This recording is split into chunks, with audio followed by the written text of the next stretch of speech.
King Charles has cancelled his upcoming state visit to France following violent demonstrations in which hundreds of people have been arrested.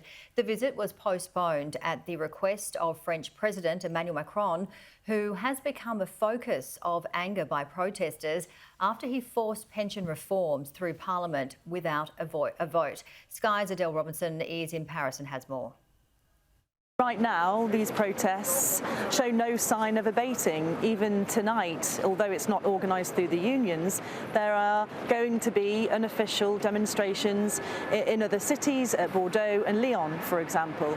I think it's not surprising, the decision that's been made, although, especially when you consider the images that we've seen here on the ground in Paris and across the rest of France, images of disruption, of violence. Last night was the worst violence since these protests began in January. More than 400 police officers were injured, over 400 arrests were made, and across France, more than 900 fires were set.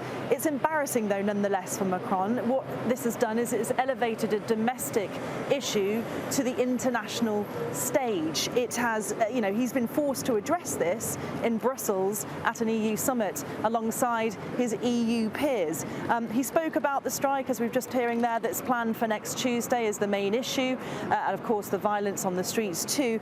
And he said that he took the initiative, spoke to King Charles himself, out of respect for the King, decided to call off the visit. But pressure has been mounting for a number of days now over the optics of hosting King Charles's first state visit. Although it's really important for France and the UK, it's a symbolic visit. It was supposed to be honouring the historical ties between the two countries.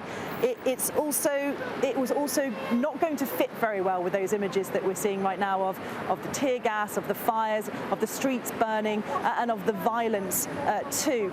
Fitting those images with that of a lavish state banquet, the red carpet being rolled out, and all the pomp and ceremony that comes with a state visit. Now, unions have said that now Macron is not receiving the King, perhaps he can receive them instead. However, Macron said on Wednesday, just a day before these protests really erupted yesterday, that he won't be backing down on his pension reform. Remember, people are angry. They don't want the retirement age raised to 64 years old. He says that he expects it to be law by the end of the year. So when he says that King Charles is invited back, hopefully by the beginning of the summer when things are calmer, well, when will they be calmer? Protests, as I say, are planned for the next few days and into next week. People are angry, and now they know that their actions have made a difference. It has forced Macron's hand, and he's had to cancel that royal visit.